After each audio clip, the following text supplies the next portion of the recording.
Well, hello, I'm Danielle Smith, president of the Alberta Enterprise Group. Thanks so much for tuning in today on a topic near and dear to my heart and probably near and dear to the heart of a lot of people in Alberta.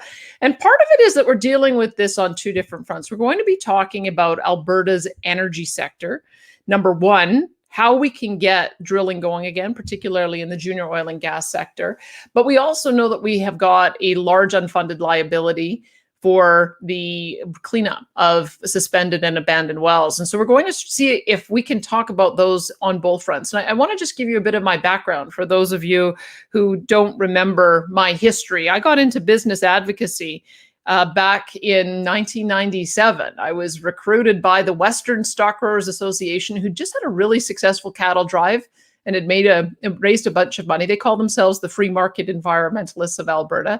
And they wanted to set up a property rights advocacy group. And what I particularly appreciated about their approach was that when they recruited the board, they recruited people from the energy sector. In fact, our chair was an oilman, and also others who'd been involved in land, in addition to those who were producers, both in farming and in ranching, because the way Alberta's laws are structured is that we recognize both property rights. We recognize the surface rights that landowners steward and manage, and we also recognize the subsurface rights, most of which of our mineral rights are owned by the Alberta government. And the way our Surface Land Board works is that you have to allow access. And so it can create some tension about how you properly compensate. And it can create issues. And I was pleased that my introduction to this whole issue came from the perspective that we've got to honor both. I've been somewhat saddened to see over the years that it seems to me that landowner and junior oil and gas partnership has broken down somewhat. I don't think it needs to. I think that there is a great partnership that can be reestablished there in cases where it's a little bit weak. And my guest today is going to tell us how to do it. So let me bring in Chris Kinnear. Chris Kinnear started up a group called Sustaining Alberta's Energy Network. And we're going to talk a little bit about why he put that together. We're going to talk about his involvement in trying to get drilling kickstarted again in the oil and gas sector. And then we're going to talk about how we deal with the issue of abandoned wells, suspended wells, and the cleanup associated with it. And we're going to talk about a path forward, because I think he has got the solution. I've been looking for a solution for a long time, especially as I started doing more research on just how many wells we've drilled in the province and what that liability is. And if we can come up with a solution where everyone wins, why the heck wouldn't we? So I'm joined now by Chris Kinnear to talk through his program. I'll call it R-Star. Keep that in mind, because we'll be talking a little bit more about that as we get through the program. Chris, thanks so much for being with me today. Well, thank you so much for having me. So we've spent a lot of time together in the last few weeks, but and so I think people should understand a little bit about who you are and why it is you feel so passionately about this issue. So first, tell us a little bit about why you care. So I grew up on a farm east of Olds, and we had old well sites on our farm and stuff like that. And then I actually got into the oil patch as a laborer on a pipeline. And in Alberta, as you work hard, you move up. And that's actually that was very good. So I actually had a lot of interest in agriculture, environment, and in the oil patch. So I took land reclamation in Olds College. So I have a bit of a background in reclaiming well sites. As I got into reclaiming well sites, which I really like to do, I had the opportunity to get into oil field sales, because I enjoyed communicating. And I learned how to party in college, so I put that together. And I ended up getting into oil field services, and that's what I've been doing for the last 15 years.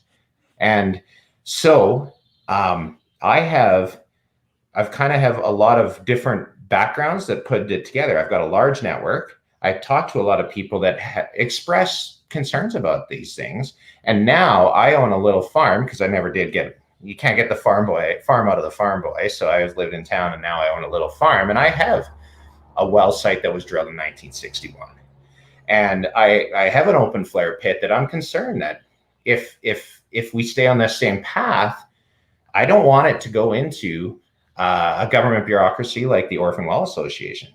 I've had friends dealing with them, and I'd rather deal with the oil and gas companies and the way they can handle it.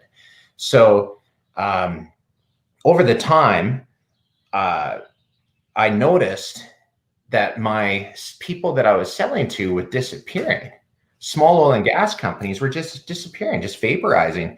And I started to wonder why. And then I noticed that there was some changes to some regulations that was making it harder for small oil and gas companies to get investment. So because I'm in sales, I'm networking with all these energy experts. And now I sell surveying services, which are the land experts. So the land experts are the guys that are dealing with the farmers. They're dealing with oil companies, and they're dealing with the regulators. So through 2015, we started to see a really big drop in small investment into small oil and gas. And through that stage, then we saw a change in government to a less pro-economic government. Then the investment kept dropping off. And then we saw the Redwater decision come in, where the Redwater decision, the significance of the Redwater decision is that it puts the liability cost in front of paying back the bank. So all these things kept piling on. And I was like, I got to do something about this. And now let me pause you before we get right into the organization that you put together. But I want to know if you perceive it similarly the way I do. Do you feel like that landowner and oil patch relationship has gotten a bit rocky over the years? I don't know if that's just my perception. And in some ways, maybe it goes back to the fair share program that came in, or the language that was used in the Stelmach era. It seemed like we ended up with a real divide. As things were going really well, landowners wanted to have a share of the additional revenues coming in. But now that things are on the downside, I think I think everybody is a bit worried, and we're hearing stories about it of energy companies not able to pay their landowner lease payments. So I want to get a sense. I don't want to overstate the problem that's out there, but I want to understand the nature of the problem that we're trying to solve here. So I always come back to it's a funding issue. We've made so much red tape in Alberta that people are scared to fund small oil and gas because they're deemed risky because they have liabilities. So in the name of environment, we've created too much red tape, and we're not being able to work this through. Now, landowner and energy, there's always going to be some tension there. I think it's been exasperated through this Stelmach government. And I think that through the increases of municipal taxes, it on industry, and we can see that even downtown Calgary, how much municipal taxes have gone up and that's been everywhere. And that's through that previous government and how they handled those things. So all of a sudden you keep downloading more costs onto industry. Let's just call it all of industry, because we know that Alberta's oil patch is the biggest industry in Alberta. But you keep downloading these costs onto industry, municipal taxes, rental for your building, stuff like that. Eventually that's going to break. So Chris, I like what you said as well, that a lot of these problems get solved with revenue, right? If you've got a profitable energy company, they're able to pay their landowner lease payments. They're able to pay their property tax bill. They're able to recover well sites and take care of the environment. But if you've hamstrung the ability of a company to raise money, then it breaks down the entire chain. So first, we've talked a bit about some of the challenges on the landowner front and the municipal tax front. We might be able to get more into that. But talk to me about the program, the licensee liability rating program, because I think for those who are not technical in the industry, we might need to do a bit of a history lesson. I should tell you a bit of my history lesson on this, because when I was in politics is when it came through. I was in the opposition benches, and our energy critic, Jason Hale, knew that the way that they were assessing liability on these well sites was going to really hammer the smaller guys, the junior and mid-sized companies. And we attempted to make some changes to the program so that it wouldn't be quite so punitive. We failed at it, unfortunately. And I should also tell you sort of my personal interest in this too, because my dad worked for one of these companies that wanted to, for survivability, wanted to merge with another, as I understand it. And then because they couldn't get the approval from the regulator to put the deal through, everybody ended up going under. And so it struck me that there has to be a way for us to acknowledge the legitimate liability that falls to industry to clean up these well sites without forcing businesses under. Because if you force businesses under, then no one benefits because you don't have the revenue stream. So I wanted to sort of put on the table where I come from and why I feel so strongly that this needs to be fixed. But can you explain from your perspective, just a layman's term, maybe you can explain a little bit better than me, what the licensee liability rating is? How does that get established? And then we'll figure out a little bit about why it can be so problematic to get the investment dollars needed to keep the drilling program going. Excellent. Well, we have, Alberta has evaluated the cost of cleaning up, abandoning and reclamation of every asset in every oil field asset in Alberta. They've given that a number, and it's on the LLR is what you're talking about, the license liability rating. The LMR is the report that the numbers on. So the acronyms are pretty close. That's a license management rating, anyways. So I always refer to the LMR because that's the report that gives you the numbers. Okay, so let's talk about that, because when you showed me that report, my eyes popped. And in some ways, this is good that all this work has been done, because it makes it pretty easy for us to go through and figure out how to implement the program that you're proposing that we're going to talk about in a minute. But give Albertans a sense. Here's the other frustration that I had, because I've been trying to get into this issue for some time. I always knew that there was more liability than just the orphan well program. And so we always get this sense that when you ask the orphan well program, how many well sites are you cleaning up? It's, 100 or 800 or 1,000. And so you're sort of left with the sense of, wait a minute, there's got to be way more wells and way more liability than that. And that's what this report tells us. So give us the big number. When they have gone through and assessed every asset, first of all, how many well sites are there? And then tell us what the number is of what that liability is. See if you can explain that to us a bit. Well, we have drilled a lot of well sites in Alberta, and it's over 400,000 wells that we've drilled over the last 100 years. I can pull up, I'm just going to pull up a quick.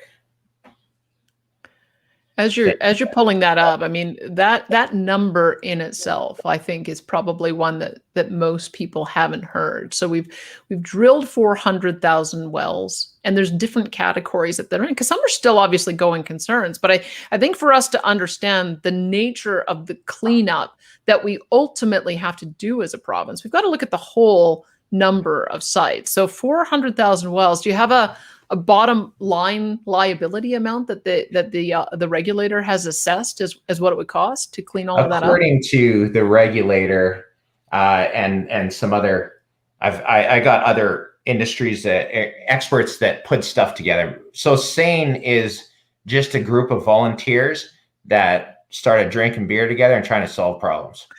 So, it sounds like pretty much the entire description of the energy industry. There's a lot of problems that need to be solved. I mean, that's where all the best thinking goes, right? Yeah, so I've got a tool here that just measured basically the LMR system is a bit complicated, so it's not a liability until it's not producing. So right now, as of last month, we have over $28 billion in liabilities. And that's based on how many wells? Because you gave us the big level number that we've drilled 400,000. You say they don't become assessed as a liability until they're not producing. So how many well sites is that? Over 150,000. 150,000 wells. Okay. Here's the other thing that I want to ask you about, because I know one of your members has expressed a bit of frustration, because we've also had some meetings over beer as well. But one of the things that I think is not well understood is that I think that there is this sense that the person who, or the company that owns the well today, was the company that drilled the well in the first place, and therefore they should assume 100% of the cost of cleaning it up. And so I think that there's this sense, well, you made the mess, you clean it up, but there's so many mergers that happen in the energy industry that, in fact, my sense of it is that we've got guys who are operating today. They're operating with excellent environmental practices, but they are, because of the process of acquiring wells, they also have to take along the liability with them. Some of this liability was created in the 40s and the 50s and the 60s. So they're left cleaning up a problem that they didn't create. Am I overstating it? Because that seems to be... The oil patch works in different types of people. There is the drillers. There's the super majors that basically they get fields and they're efficient at producing high amounts of oil and gas. That's the super majors. That's the big guys. Then there's the drillers. These guys go out and drill wells and bring them on.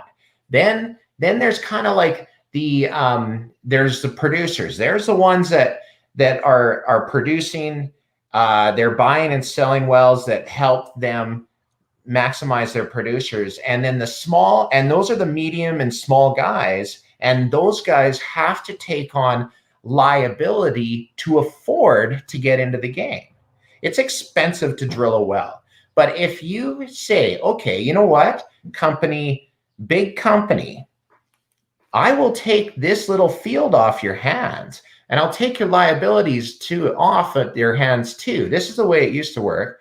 And because I'm a small company, I will efficiently be able to, clean up these wells, take those liabilities. They're not worth that much to you. But if I adapt new technologies, like I had a friend that was a welder in Fort McMurray.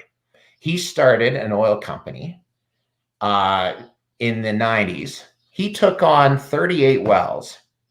He adopted a technology that used air pressure, atmospheric pressure to push the plunger down, and well pressure to push the plunger back up. So it didn't cost him anything in op costs. And he hired my 17-year-old brother he hired me actually first. That's how I got to know him. I was a pipe fitter for him when I was going through college. Then I said to put him onto my 17-year-old brother.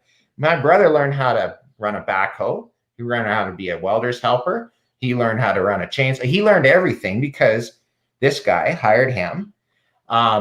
Then my brother put himself through college running a backhoe, digging basements. That's helped him. He wasn't a laborer. So this guy built up, took on 39 wells, and then he sold it to a company for $13 million. And that company took it and horizontally drilled one of those wells and hit pay dirt.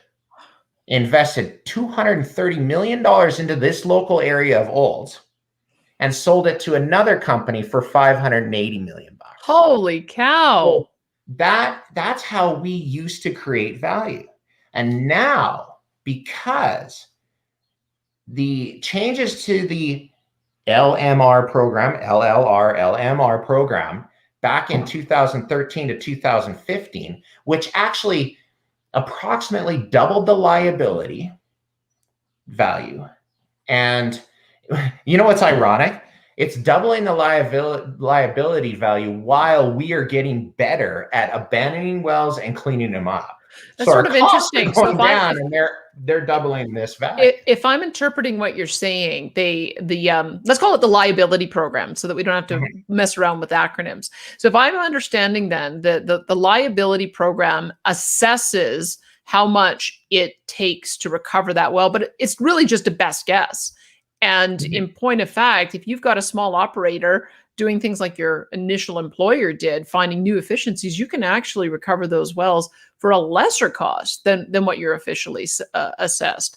But at the same time, I think we're also seeing that some of these well sites they can also cost way more than what they're assessed at. And so I'm wondering how we should interpret that number you told us, $28 billion. Does that, when you take the fact that you might be able to recover some wells for less and others you might have to do for more, is that about the right number, 28 billion, or do you have any other information that gives you some sense of how much that liability will cost to clean up? Well, for a couple of years, I actually cleaned these things up. Oh, okay. So some are easier and some are harder. It all depends on over the last 40 years how it was operated. What if it had a flare pit? When it was drilled, did it have the sump squeezed? I'm talking a little bit of a technical stuff going on that, old practices that we've really improved on. Alberta has very stringent guidelines. We know how to drill oil. We know how to do it very clean and effective, especially the new ones, the new production. The old ones are the ones that we have to address. And because they've assessed all the values and given these the values, and people can look at it and go, oh, I need to get my liability number down, but I'm not touching that one that could be really dirty. So we're not really addressing the major problems. We're kidding. addressing the easy ones to clean up right now. Okay, there's a few things I want to walk through because I love the example that you gave. Although I'm wondering if that initial employer of yours is kicking themselves when they ultimately found that the site they owned was worth over $500 million, or were they just happy to be part of the process? Well, those guys, that guy didn't have the money to go horizontal drilling. Oh, right. So you see how this is right when horizontal drilling comes in. Those wells cost millions of dollars. He kept the infrastructure alive. Why reclaim it when you can use it? He piped all these wells in so they were all ready to go. And then this guy came in with millions of dollars of investment, taking a risk, doing a horizontal drill and hit pay dirt. Not every one of those work. I see what you're saying. Buy a company and take a risk and go under.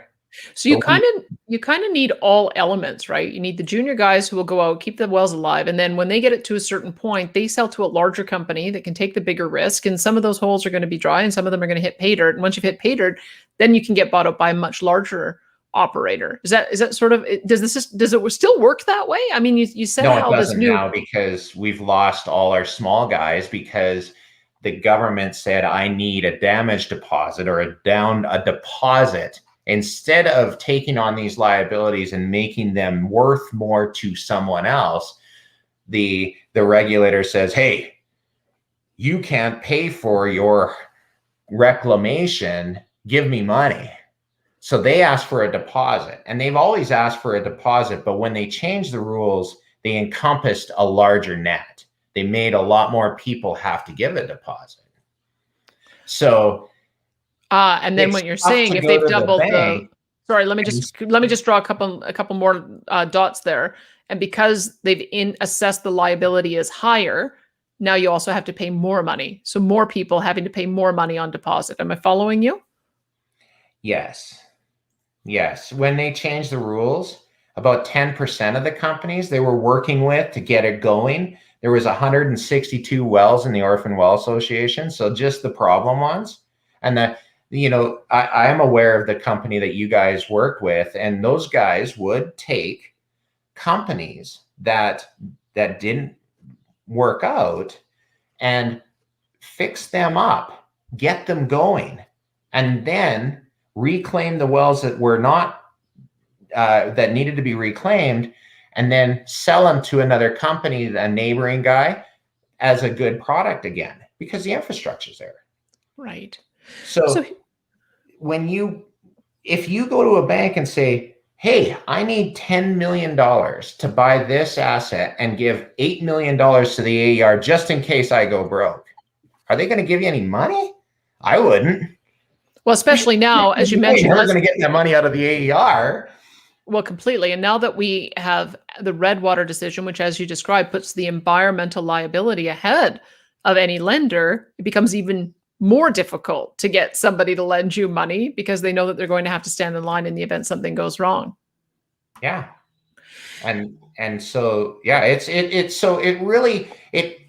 basically really hurt the really small guys that didn't have a lot of money but had ideas to go get those wells. And you know what, that's got a zone. Like the geologists, what made Alberta was geologists and engineers.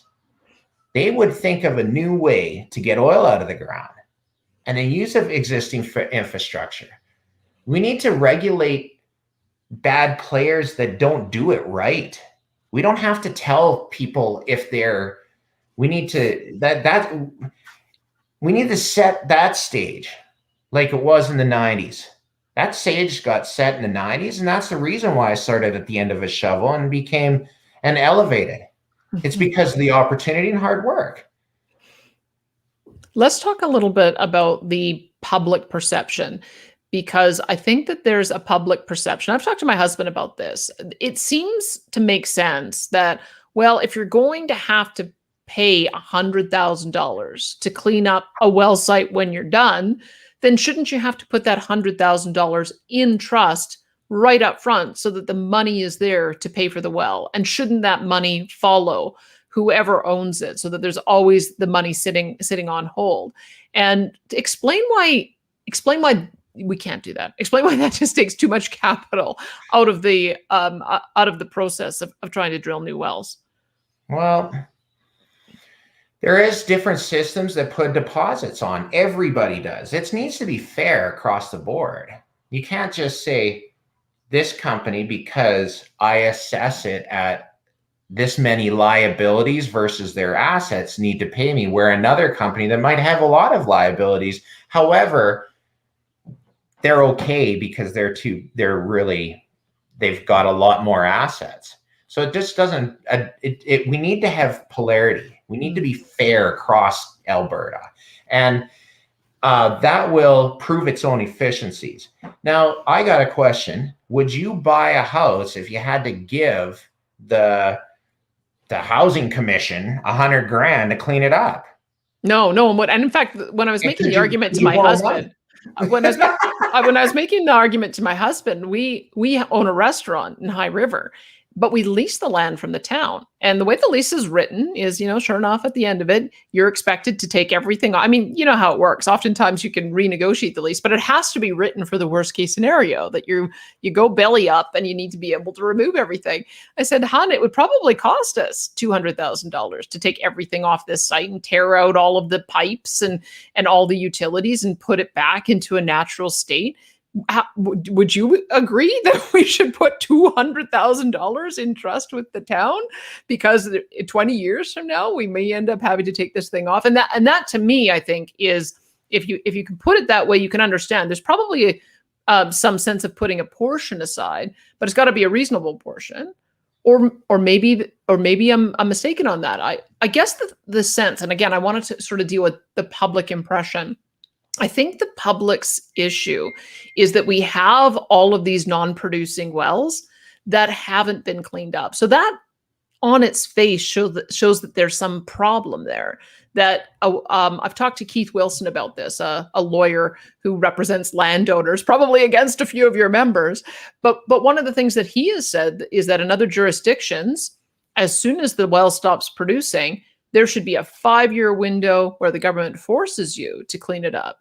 And so I'm thinking that through, saying, yeah, I understand why you'd make that argument, because we wouldn't have the legacy problem, but then we wouldn't also have the story that you just told, that you could repurpose a new well site with new technology, and it could be a real gusher. So I'm sort of torn on this one, and I wonder if you can help clarify my thinking around it, of how do you address that issue of the public being very concerned that we have now, as you say, 150,000 wells that aren't producing, and it looks like the industry has to be poked and prodded and regulated into cleaning those up. How do you see it? Well, I'd like to bring it back to how you said it first, is these assets are hot potatoes. They keep getting moved on to the next guy that can help create value for it. And because Alberta owns over 80% of its minerals, we can we have that's unique in North America. We have unique opportunities to incentivize capital to come in. And what we're trying to do with the R-Star programs is incentivize cleanup. So I do think there's well sites that need to be cleaned up. And I do think, like, I don't want to comment on the timeline aspect because there could be value in the future, but I still don't want to let people off the hook harvesting Alberta's resources and then just walking away when they're done. Okay, and I don't want to let government off the hook here either, because Shane's going to think that his ears are going to be burning. I'm talking about him so much. But one of the things that he pointed out, and this is one of your members, is that we have to remember that government signed off on the reclamation on some of these sites in prior years, cleaning up to a certain level, and the level of environmental standard has changed. And you know what? That's great. We want to have a high environmental standard. But I think that the government also bears a little bit of liability for the fact that they've changed the rules all the way along. And so you've got the guy who owns that liability today, who inherited it from people who thought they were doing the right thing at the time. And then the rules changed. Am I summarizing that correctly? And maybe you can give an example. You know what? I think you summarized it pretty correctly. I'm not sure. Like, we need to do the best we can so that we do not pass on dirty legacies onto our kids, for sure. How do we do that is really what we need to see in the future. And I want to focus on the future and what we can do from here on out. The legacy stuff, how do we attract investment back to fix that? Because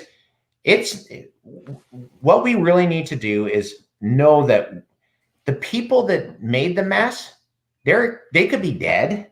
They could be long gone, but we need to use the tools we've got, which is Alberta owns the royalties. We can incentivize cleaning up without costing a lot of money. We need to use our tools that are unique to Alberta to attract investment in, because after all the oil patch, if this is a sunset industry and people are going to get away and of oil and gas, which I still don't think that's going to happen. The price of oil is going up because the consumption's going up. Until I see that going down, but people still need this resource, and we need to figure out how to clean up our legacy stuff before the drill bit. So when I got into reclamation, it was a tough business. And you know why? Why? You would be good, and everything would be good, and you'd be cleaning up wells, and all of a sudden, price of oil would dip, and your budget would be gone, because it's one of the first things you got to pay your guys, your maintenance, your reclamation goes gone. So it's very, that stabilized a bit, but it was an up and down industry because of just, it's the last thing on the list to get paid for.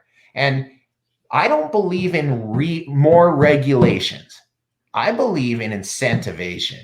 And I think Alberta has a unique tool to do this. All right. I want the regulators to make sure that they're doing it right. And I love the program for that reason, because you're building off an existing program and it looks like it would be so easy to implement.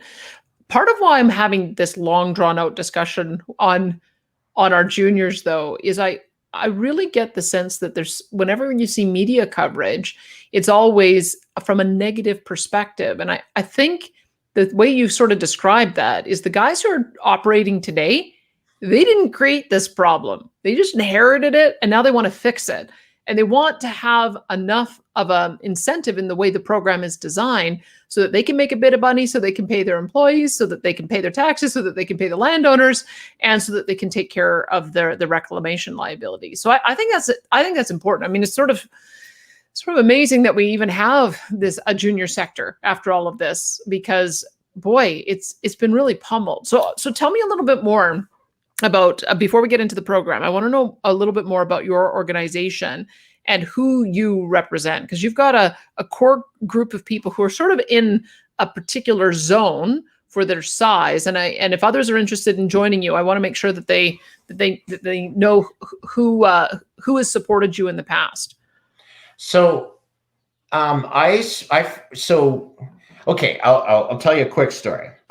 So my wife had a brain tumor, and we were getting it removed one day, and I went and spent the day while she was getting it removed. It was non-cancerous, everything's good. Good. Still got my mama bear, and we were getting it removed. I was getting it removed, and I was spending the day with my friend Zane Novak, and this was the day after Nenshi and the last municipal election, and he was like, "Oh man, he says I like he was just not happy," and I said to him, I said, "Well, why don't you do something about it instead of just complaining to me?" Because I had my mind on a few other things, but so we were talking about that, and he's running for mayor, so we started planning that, and I was like, "Let's get involved politically because." This is an interesting thing. So through that, then I watched, and we just bantered back and forth on ideas, and we started working on that. Then when the next election came up, I actually started talking to people, and I thought, yeah, I'm going to get in front of these guys, because never in my life has a government changed from someone that didn't support my industry that much, to someone that was going to support industry. So I thought, how can I make the biggest impact? So what I realized really quick was I went to Nathan Cooper and I gave him $100 for his campaign, but he wins by 12,000 votes. What kind of impact can I make? But I work in the city of Calgary. So I went around to all the battle zones, and I got to know their campaign managers. And then because I sell into the land department where they are always dealing with the regulator, and I could see this problem coming up because I was watching my friends that own small oil and gas companies couldn't get funding. And so I was basically thought, you know what, if I can make the connection between campaigning, busy businessmen and busy campaigning politicians, then we might be able to, I think that these guys connecting would be a good thing so that they can solve some problems. I was just doing it to help out. So I thought, okay, I'm going to name something. So I named it Sustaining Alberta's Energy Network because it was catchy. And I was like, hey, you want to be insane? And so no double entendre there. Yeah. So then I went around and I started helping all these campaigning MLAs. And here was the criteria. Do you believe in cutting red tape? Do you believe in fair taxation? And do you believe in balancing the budget? And if you believe in those three things, I'm going to help you. We're nonpartisan. We run on issues. I actually met Derek Fildebrand. I met anybody that would meet with me because I'm really new at this. So it kind of took off, and I was hoping to rally 50, 60 people and help 4 or 5 campaigns. Well, we rallied hundreds and helped 15 campaigns go through. And that, by me coordinating all that and helping them with volunteers and everything, I was able to drive a message. And the message was the way Alberta is handling its liabilities in the oil patch is going to be a big issue for this government. Can I talk to you about I think on everybody's mind is Trident, because that's almost like a turning point, right? Because so that I think took everyone by surprise. There was, I think, more than 4,000 wells there. Some of them were producing. Tell me a little bit about how you perceive Trident, because to me that sowed the seeds for a lot of discussion about how we really need to get serious about this liability. So tell me from your perspective, what do you think happened there? Well, all these guys got elected, and I got to know them, and then Trident goes broke. 4,700 wells now he needs to be processed by the government. $329 million worth of deemed liability.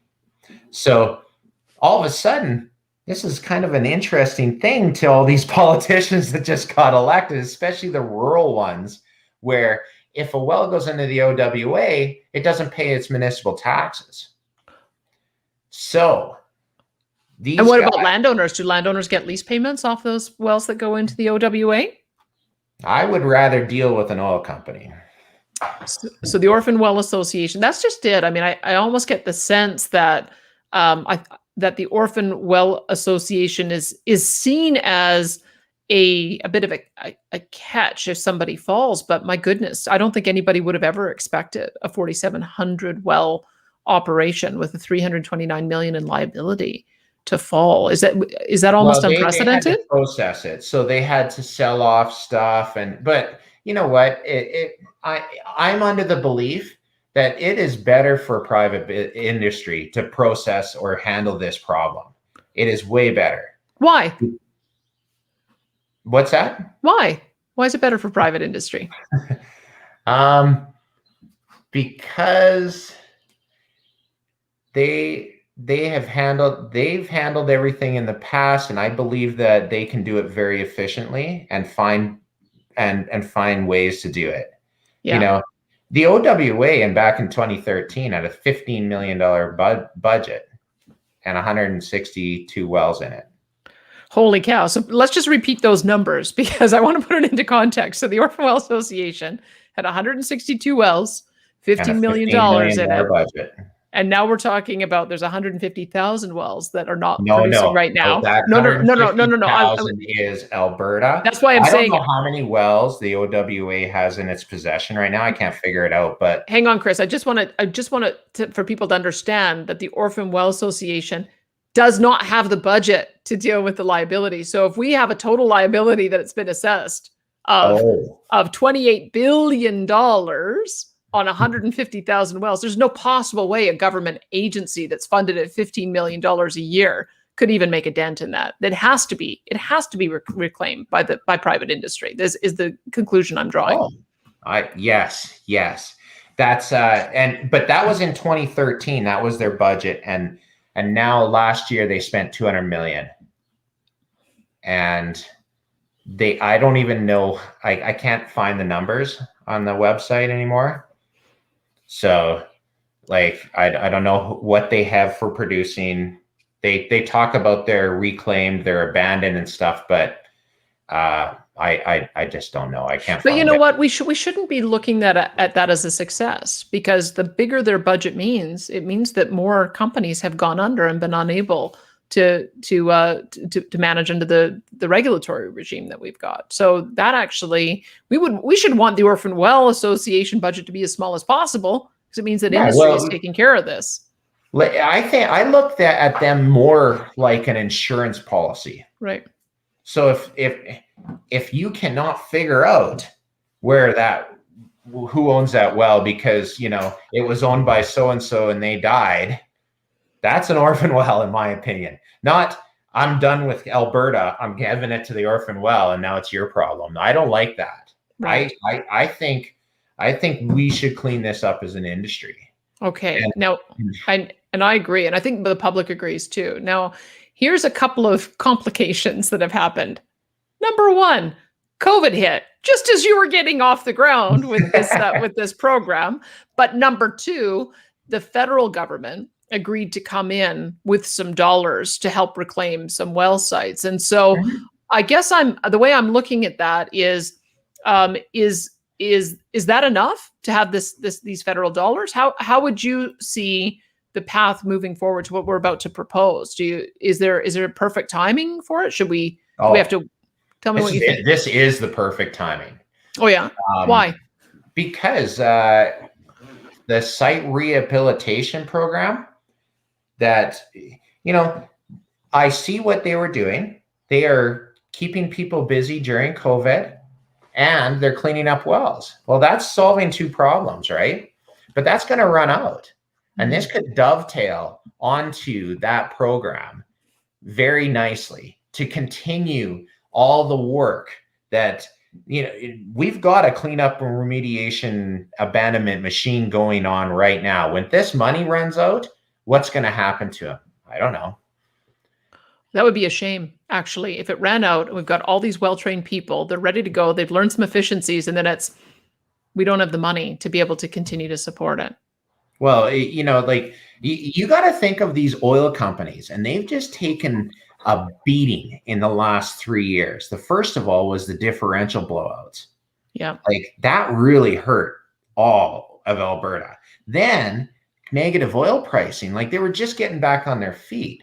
So do you think they have money to run around and clean up wells? They're just getting back on their feet. So we need to somehow incentivize that. That's what we need to do. We can't just take a whip out and whip them into shape and say, you need to clean up a couple $1 million worth of stuff when they don't even have that money. They're just catching up on their bills. So when you talk about putting the liability ahead of the drill bit, if I use your terminology correctly, you'll have to correct me if I'm wrong.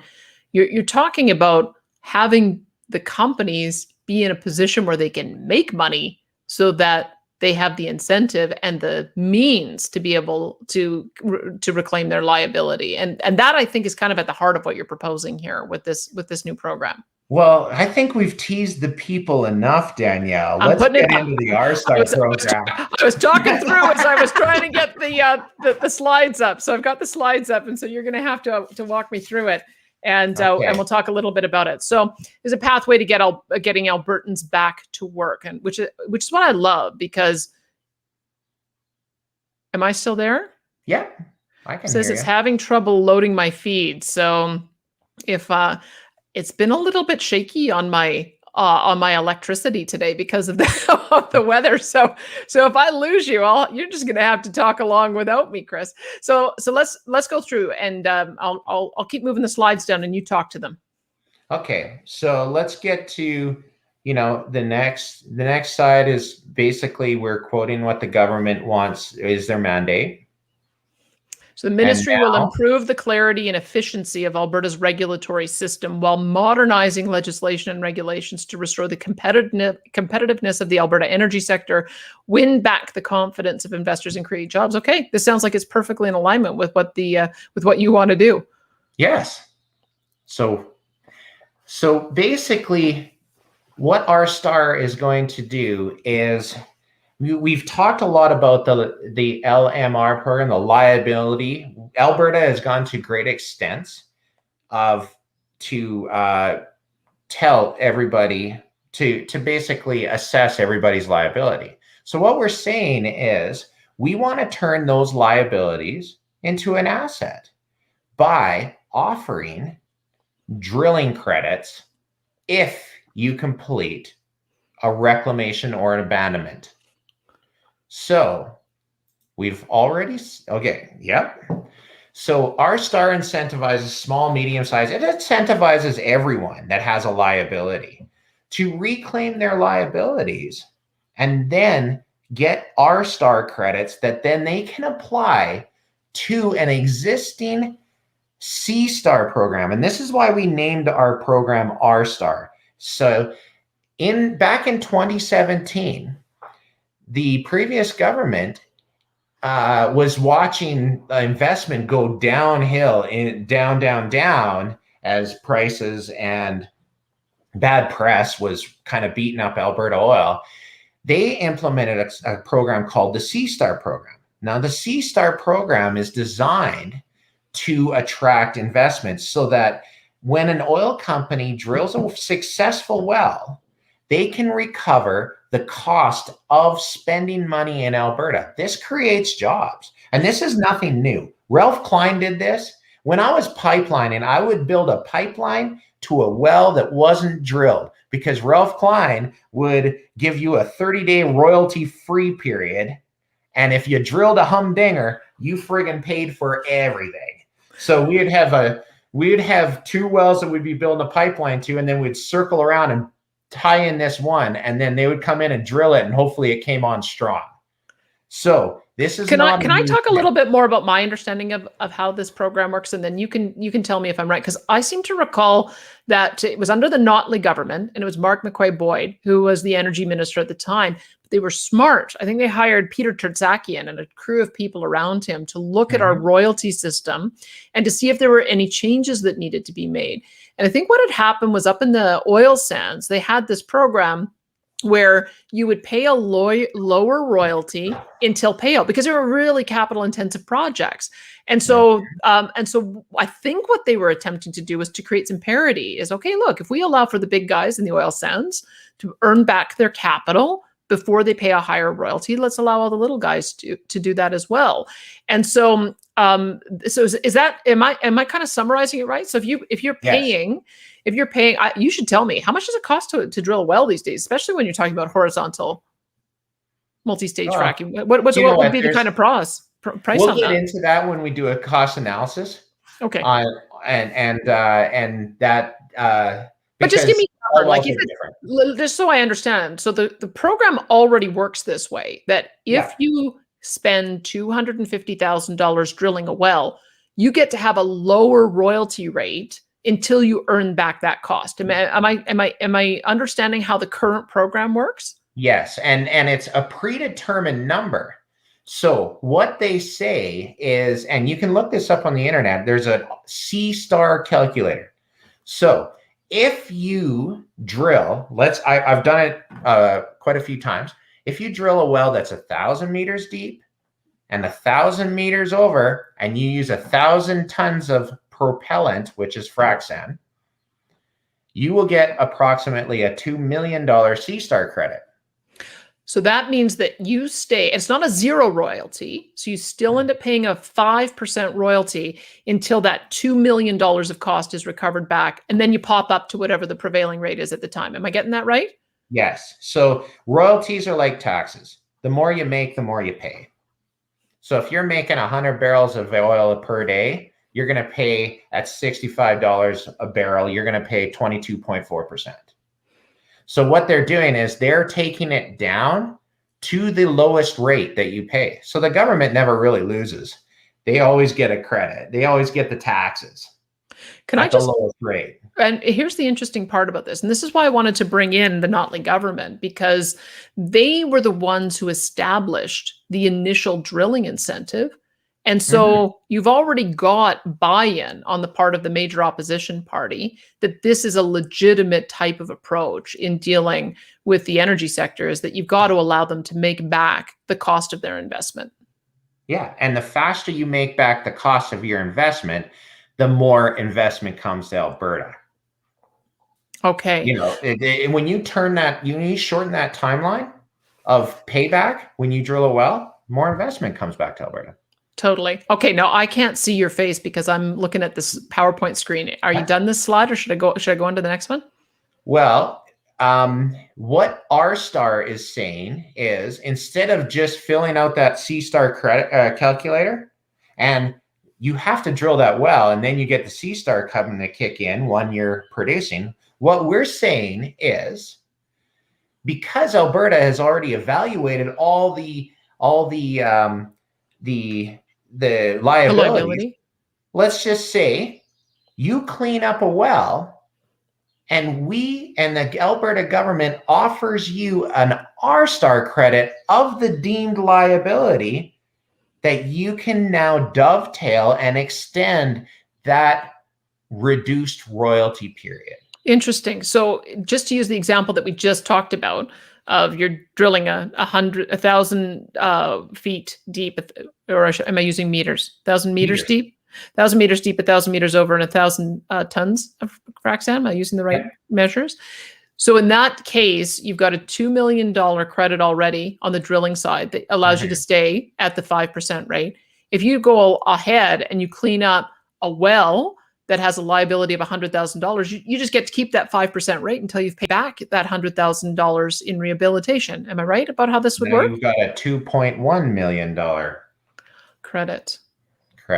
You dovetail it on and extend that period. Now think about that. Now, if you hit a good well, and it takes 6-7 months to run out, what are you going to do to keep that price down? You're going to run out and clean up a bunch of wells. You just put it right in front of the drill bit. You want to keep that, and then you just made your well pay out quicker, and you cleaned up wells. based on efficiency. Now, I know you have an example here. Should I go forward? Yeah, go ahead. Let's talk through. Well, first of all, let's talk about big picture, and then we'll get down to an individual picture. Because what I love about the program, especially as you just described it, is that the more success you have, the more you want to maintain that lower rate. So the more cleanup that you do. So it reverses the entire discussion. It actually creates an incentive for these wells to be reclaimed, whereas we haven't really had that kind of incentive in the past. Normally, it's been more of the stick, right? Clean this up or else. You need to do this because it's your obligation. Right. So now you're going to want to do this and prove efficiency. We could turn Alberta into the playground and of innovation in cleaning up wells and reclaiming them. Because we have everything. We have mountains to Great Plains to boreal forests. We have every type of oil. We have Turner Valley where you could pull the oil out and put it in your car and run it on and drive home with the condensate, up to oil sands. We have every type imaginable in Alberta, and we could basically incentivize this and become the innovator in cleanup. Which is amazing, because then if there is a transition, then the rest of the world's also going to need to be cleaned up, but we'll be able to dispatch cleanup crews because we'll have figured out the best and most cost-effective way of doing it. But that's only one benefit that you're talking about. What I love about this program is that rather than sort of hiving out the amount of reclamation from what a company does, you're actually almost doubling it, because the more you drill, the more incentive you have to go out and do more cleanup. So you're not only paying more money on the drilling, you're also spending more money on the reclamation. So you're getting twice as many jobs. Yes. Well, so the beauty of this, now we're on this slide, and this is an estimation. So I you know what, this whole thing has been very humbling for me, because we're just a group of volunteers. We're a bunch of guys, and people have come out of the woodwork and volunteered their time doing these assessments. I can't figure out what $20 billion worth of reclamation will mean for jobs. Like, that is a lot of math, and I'm not good at math. So one of the guys that came out was the guy that did the numbers for Don Getty and Ralph Klein. And he's an 84-year-old dude, fantastic guy. He just won an award for technology innovation on another project he's working on. So anyways, he did these numbers for me, and he said, if we spend $20 billion, and right now it's saying that we have $28 billion in this sort of stuff, we will, if we spend $20 billion in abandonment and reclamation with the R-Star program, we will create 366,000 full-time jobs, 76.7 billion in new GDP, 2.66 billion in new taxes, and 8.54 billion in new royalties, along with new high production wells. So when we're reclaiming old stuff, man, they vent off methane, and they're like, we don't know what we got out there until we start cleaning it up. We got to get rid of that stuff, get it back to normal, cut it, cap it, make it nice, make it so I can farm over it, so my kid can farm over it and he doesn't have to worry about it. And then replace it with the new technology that we, multi-well pads, less environmental impact, get after it. And I love what you're saying too, because in this world that we're operating in, where we're trying to find ways to reduce greenhouse gas emissions, methane, what do you have a term for it? Fugitive emissions? Is that what it's called? Yeah. If you can reclaim an old site and eliminate those fugitive emissions from the reclamation, and then you put in a new site where, because of the new technology, there are no fugitive emissions, that's going to have an impact that we can go out and sell the world about how we're reducing the overall footprint. Well, no one wants a 45-year-old wellhead that stinks like rotten eggs, right? Like, like if you go buy something we just need to clean that stuff up. If it's not, if this will get, industry will deem if it's valuable or not. because they'll want to clean it up if it isn't. Right now, they don't want to clean it up because it costs money. They don't, but if they want to clean it up if it's going to shorten their payback period on the net future well that they drill. And the other thing we're saying also is we should be able to buy and sell these R-Star credits. I want to understand why that's important, before I leave this slide, you do say it creates investment opportunity for hundreds of small and medium oil companies to survive and address their own liabilities. Like that's the major selling feature here. Mm-hmm. We don't have to, like, we need to worry about, we need to protect the vulnerable that can't spend a lot of money making their needs known, because those are the ones that create most of the jobs. The mom and pop shops are the ones that gave my brother at 17 years old backhoe experience. So he could make $20 an hour instead of 10 when he was going through school. Well, right. Those And as you say, places. like on all those small sites, you got to become a jack of all trades. You might end up learning 5 or 6 different professions by working with one company. Okay, let's go through. What number of slide are we on? Let's see what's the next one. Are we done this one? Just so that you know what? Let's not short sell the benefits, because I think the benefits, we talked about that one, but drilling companies will also be able to buy R-Star credits at a discount and extend the reduced royalty period. We're going to talk about that selling feature. Liabilities cleaned up by industry and money spent will be recycled back into Alberta. Love that. Companies will not need to strand money in liability deposits to sell assets. That sort of gets to that issue of, do you put a bunch of money on hold, or do you put it to work? So it solves that problem. More wells will be drilled, providing more royalties and revenues in local economies. I'm sure some of our municipal leaders' ears will perk up too about that, because it's not just that their tax liability will be paid. It's that you've got guys showing up at these smaller communities and staying in hotels and using the restaurants and all the economic activity that generates. And then, of course, the orphan well levies on the industry are going to stabilize. So a huge number of benefits. So, do you want to talk to this next one? Here? Yeah, go ahead. Now, could you go back to that slide? Yeah. Once you implement a program like this, now let's start dreaming in Technicolor here. What if you now you can target different liabilities. Like I got a well that's 1961. What if you said, you know what? Alberta, we need to clean these old wells up. Let us put a 2 times R-Star value on wells from 1960 to 1970. Interesting. So the ones that start targeting those. So the ones that under normal circumstances with the stick approach would be the ones that people might want to avoid. You can sweeten the credit, so those are the ones that people want to go after to reclaim. Okay, now we've got how many wells in the Orphan Well Association? Let's do an auction. Why don't you buy those liabilities out to harvest the R-Star credits, and we'll all make money?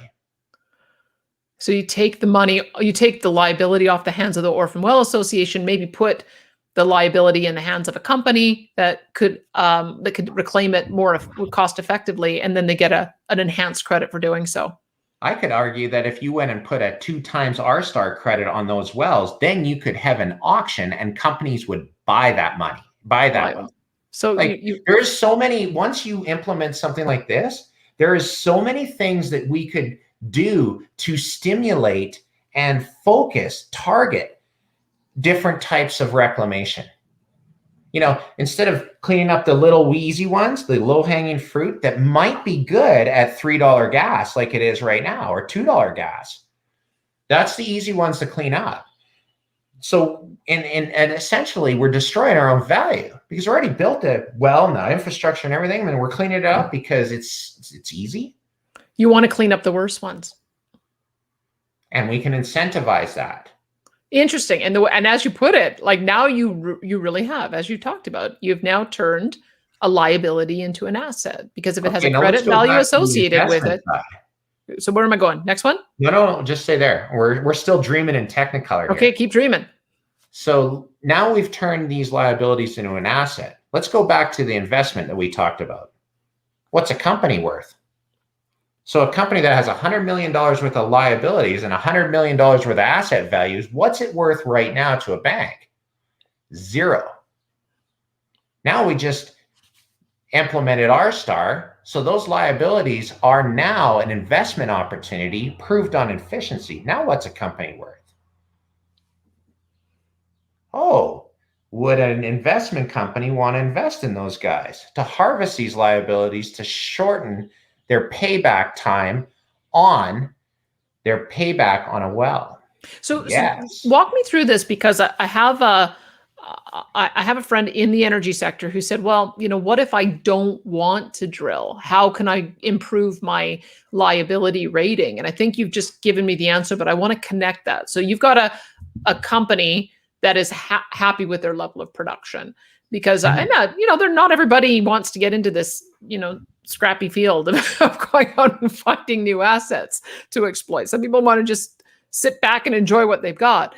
And so for a company in that position, they're making enough revenue, they don't want to do new drilling. How do they benefit from the creation of this program? When you talk about how you would be able to sell credits, how would that work? So let's just say there is companies that don't have very many liabilities that are drilling lots. Let's just say these credits you could sell them to them. So you go and you start cleaning up your wells, and you're a mom and pop, and you go and clean it up yourself. You buy an old tractor and you get your guys. I know oil companies that have bought service rigs that are doing this themselves. So they're cleaning it up very efficiently. They're improving their LMR rating, which makes the AER happy. They're cleaning these wells up, and now they have a credit for the deemed liability of that well. Which again is easy to find because it's already been deemed. They've already gone through and done all the hard work of deeming how much it should cost to clean that place up. Yes. So they've done this. Now they've got an R-Star credit. What's that worth to a company that's drilling? And they got their C-Star program. Their well's looking good. They're like, you know what? I'm going to buy that R-Star credit for a discount so I can make 20% on it. Bada boom, bada bing. Everybody's making money. Wow. And then the companies that really want to specialize in rehabilitation can really make that an expertise. Yeah, I'm in hopes that companies will turn into experts in reclaiming well sites and buying these well sites off or building basically reclamation companies. That's what I envision. Take the well sites for nothing, harvest the R-Star credits, and sell it to the drillers. All right, we've been dreaming here a little bit. We better go because we're coming to the end of our time and we haven't even finished. Well, okay, we're only on slide number 6, I think. Can I go to the next one? Yeah. Well, this is just number 7. This is an updated version of the companies that are under the LMR of 2 and 1, and how many well sites and how many billions of dollars these are companies that are at severe risk. So let me speak it out loud, because a lot of people who will listen to this will be listening to it rather than seeing the slides. So there's currently 342 companies that have a licensee rating that is under 1. That means they've got more liabilities than assets, right? Yes. There's 34,683 well sites and facilities into the Orphan Well Association. Holy cow. If these companies go broke. If they go broke, I understand that, and we don't want to see that. No. That's a lot of commas. Is that 1.375 billion of deemed liability value that if they go under, the Orphan Well Association would have to take on? Am I reading that right? Yes. And then you've got another 137 companies. You say under risk between, and the licensee or the liability rating is between 1 and 2. What do you want to be at? Like, you want to be multiples over your liability to be truly solvent. So these are companies in that range that are just above 1 that are also at risk and are having trouble attracting capital. Am I following that? Well, when you're between that 1 and 2, you have extra regulatory costs because you're deemed a risky company. Got So it. the AER is taking a bigger look at you. Well, that costs you more, so it makes you less efficient. So And it makes you less able to do the production that you need to do in order to generate the revenue, in order to clear off the liability. So you're talking about 104,673 well sites and facilities there with $10 billion of deemed liability value. Those are some big numbers.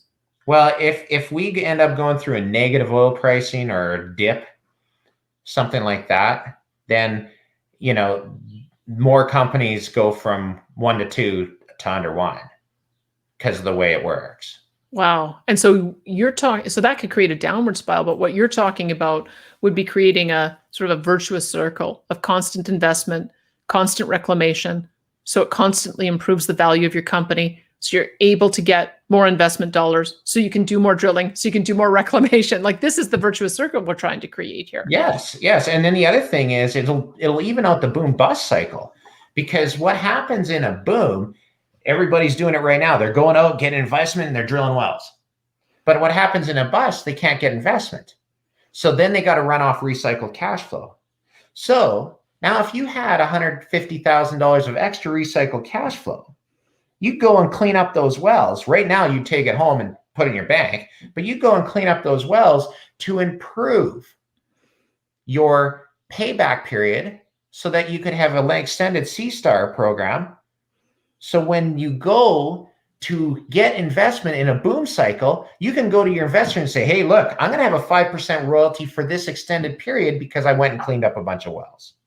So we're talking about how this benefits the sort of the junior and mid-sized companies, but it seems to me that this should also benefit the large companies, because presumably the larger you are, the more liability you have, and so you have an interest in finding a way to create the same kind of incentive. Do you see it that way? It helps Alberta. The big guys, everybody. A royalty credit helps everybody that can use it. And cleaning up a well is a small ticket item. And if you can sell it, then it helps. Do you think that some of the larger companies, I mean, you talked about the dynamic that happened earlier in the 90s. Would the larger companies do the drilling and clean up themselves? Or do you think that if you make this something that can be sold, that they would sell it to the smaller companies and get that same kind of dynamic happening that we had in the 90s? What would you anticipate happening? Well, I think that they would. I think the benefit of the larger companies is if they want to get out of Alberta, they don't have to hand over liability deposits to the regulator and pay their way out.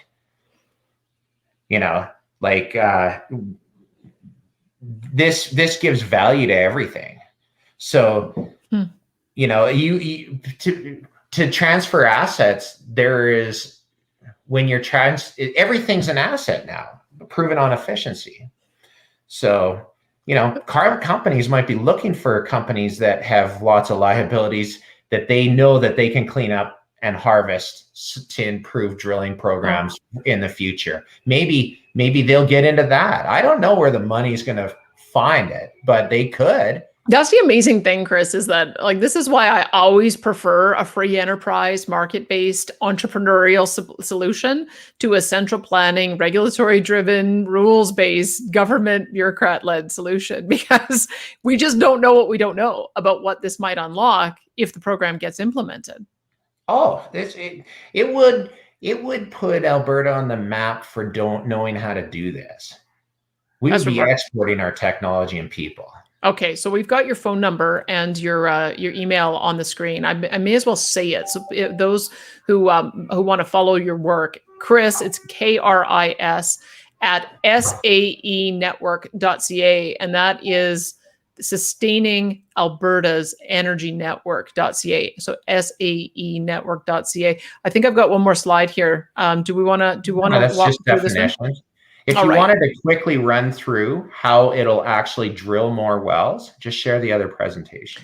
Well, here's the problem, Chris, is that I have to go and open that up.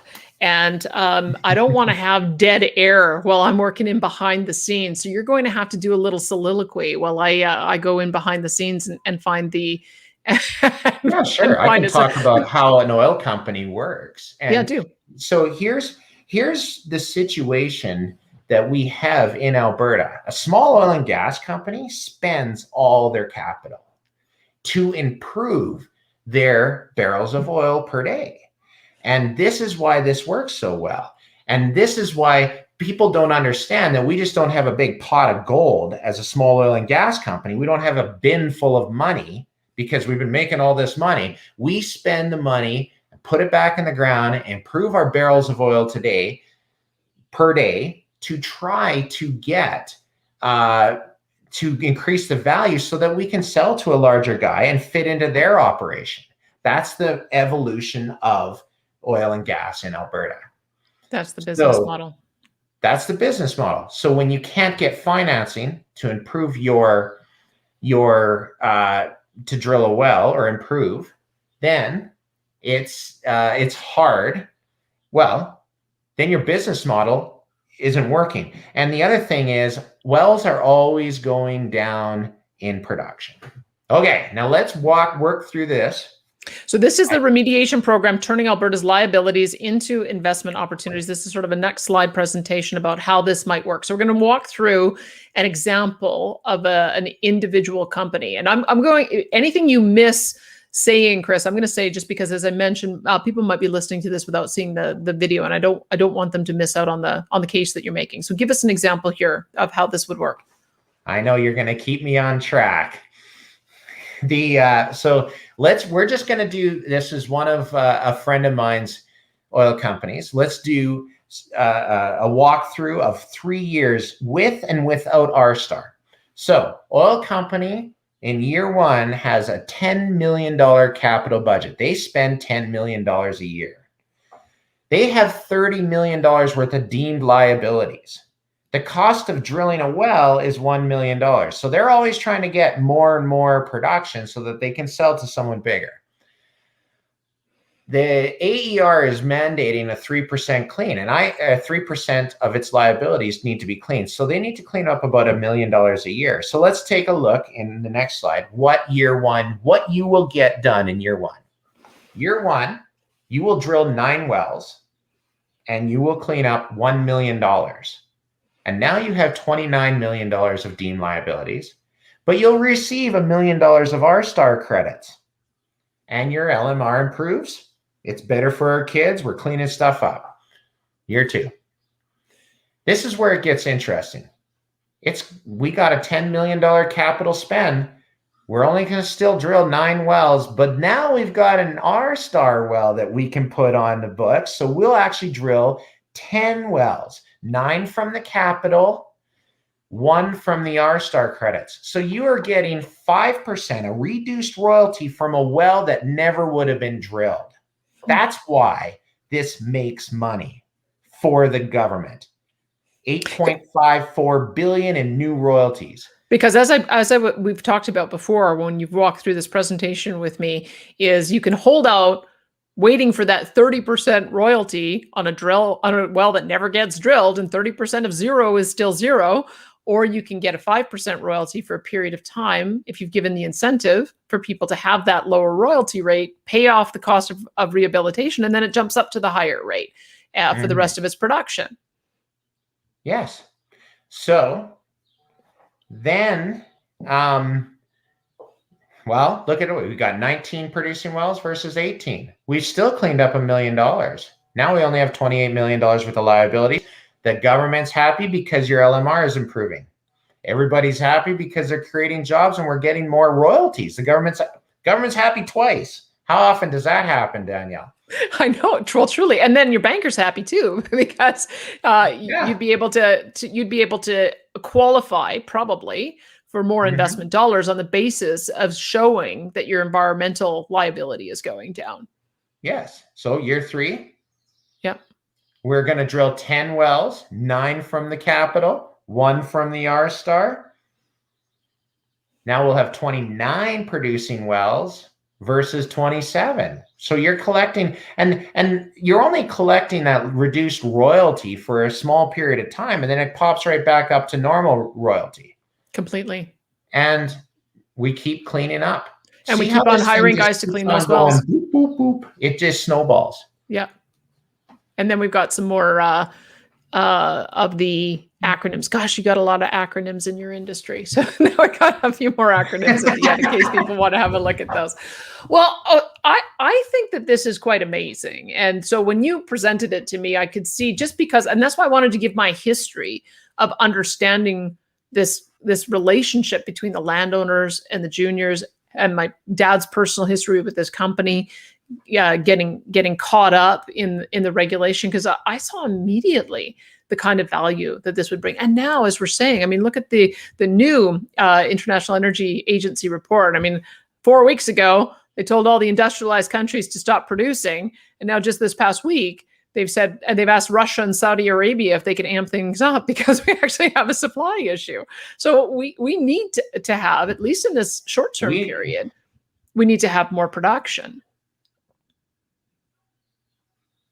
Yes. Wait, you know what? Until we figure out, technology is going to get us out of this mess.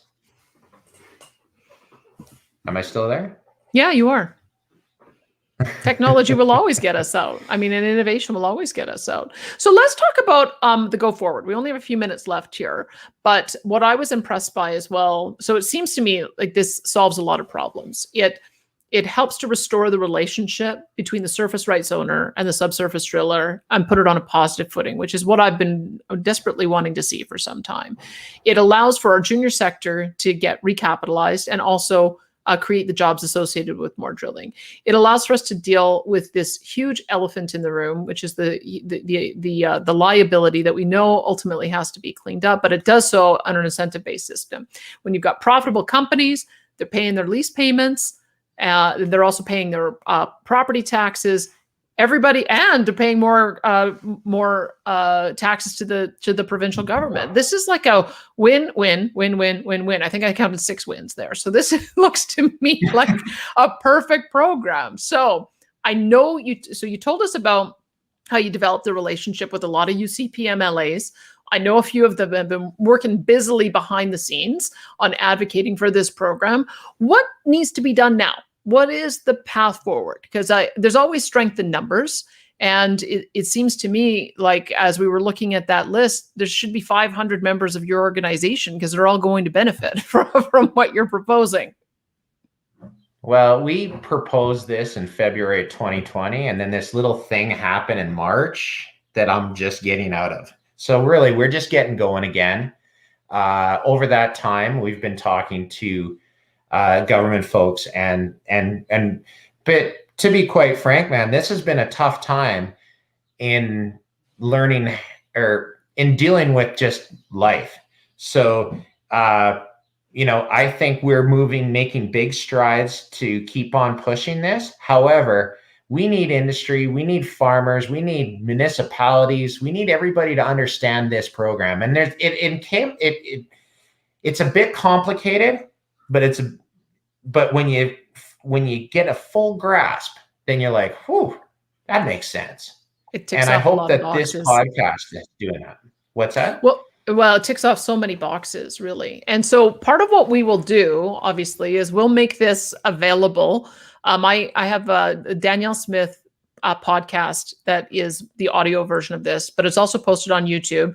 So I would say anybody who's in this industry who thinks that this is something that they could benefit from, or if there's even any modifications. I mean, you're very open, I think, to looking at ways in which this might fit in or be modified to ensure that it works for more situations. I mean, we want something that the entire industry would benefit from. Then I hope that they share it around.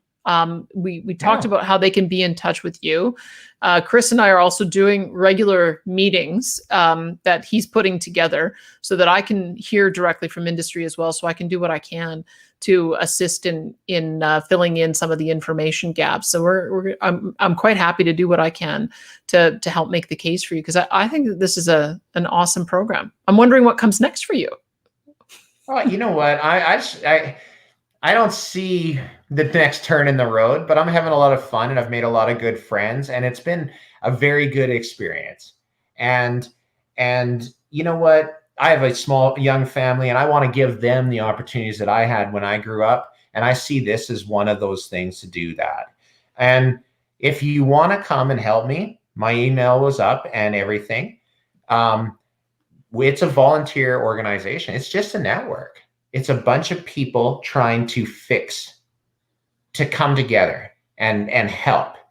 And I'm a bit of the front man on that, because we all have families to feed and everything, and I don't mind talking about this sort of stuff because I think it's good for Alberta.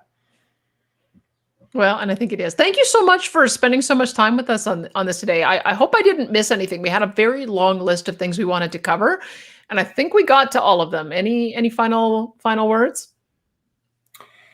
You're such a lovely lady. That's what I was looking for. Thank you so much for that. I really enjoyed this. It didn't feel like an hour and a half. Well, thanks, Chris. I know this is often what happens when we get into these kinds of conversations, is that they last a lot longer than we expect. That was Chris Kinnear, once again, Sustaining Alberta's Energy Network. And so I'd love to get feedback from you as well. You can always reach me at Danielle@albertaenterprisegroup.com. And we'll be back at it again next week. Next week, actually, we're going to be talking about the plastics industry with some of our friends in Ontario. We got problems that we need to address and solve in Alberta, but when we work collectively with our business friends in Ontario, we can also move some of those ones along as well. So thanks so much for tuning in, and we'll talk to you again.